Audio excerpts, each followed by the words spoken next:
Ayan, ang aking toppings para sa aking biryani chicken. Yan, gumawa ako ng biryani chicken para sa aking mga alaga. Yan na pong aking topping at siyempre lalagyan na natin siya doon sa kanyang kanin. Okay po, wait lang. Ayan.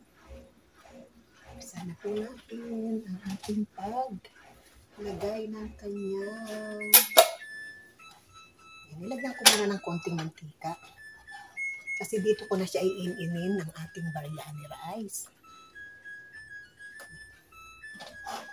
Siyempre,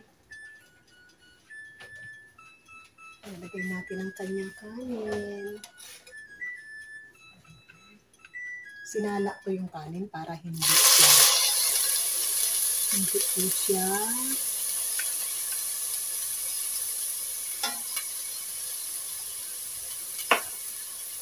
magtubig.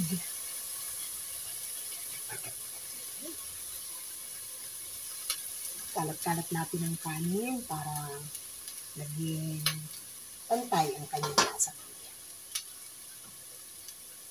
Tingnan natin po ang ating biryani.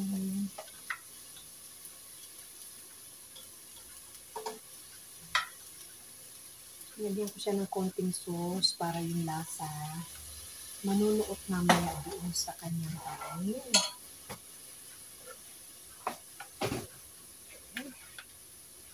Another layer ng ating kanin, ng ating biryani. Ayun. Second layer ng ating biryani rice. Yan po.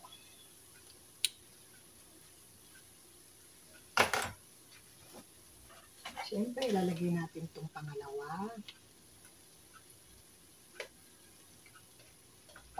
toppings niya, o pangalawang filling niya. Ayan. Bali yan kasi ay niluto ko sa yogurt ang ating biryani. Hindi man siya talaga yung 100% na perfect, pero ito naman po ay, ang lasa naman niya talaga ay biryani. Kasi hindi ko naman na siya nilagyan ng sibuyas na, kasi pag biryani, nilalagyan niya ng sibuyas na pinirito. Ayan. Para meron siyang ilalagay sa ibabaw pag kakainin na. Kinakain kasi yan. Ilalagyan kasi yan ng sibuyas na pinirito, tapos sinahalo yung pagkakain niya. Pero okay lang din tong ganito kasi ito naman ay simpleng biryani lang natin. My own version para sa mga alaga ko. Ayan. Yan po ang ating own version ng ating biryani.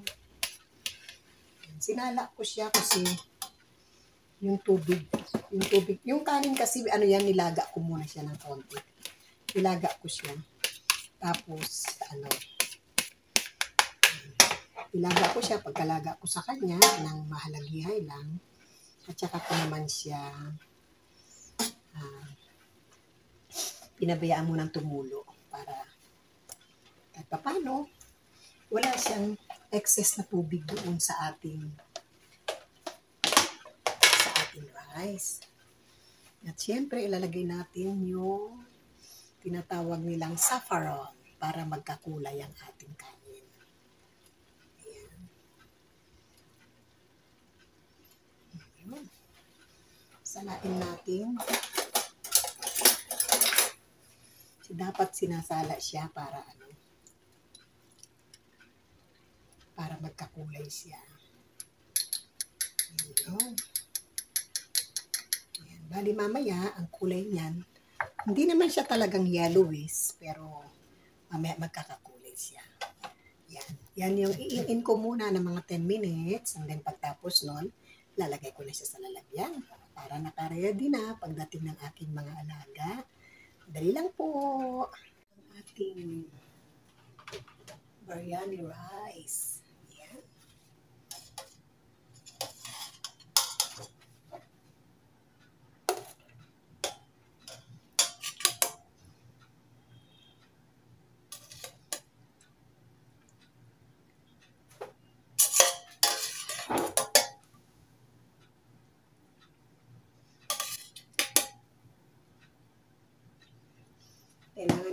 dahan-dahanin para hindi madurog ang kanin. Ayan. Yes.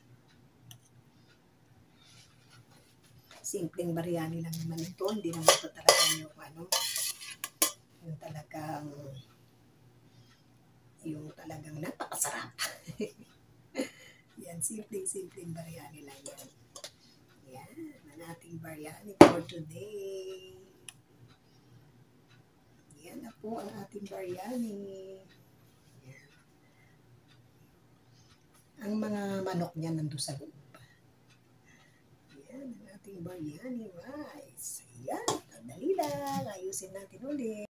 Yan na ang ating biryani rice. Yan. Ang manok ko kasing nilagay, chicken breast.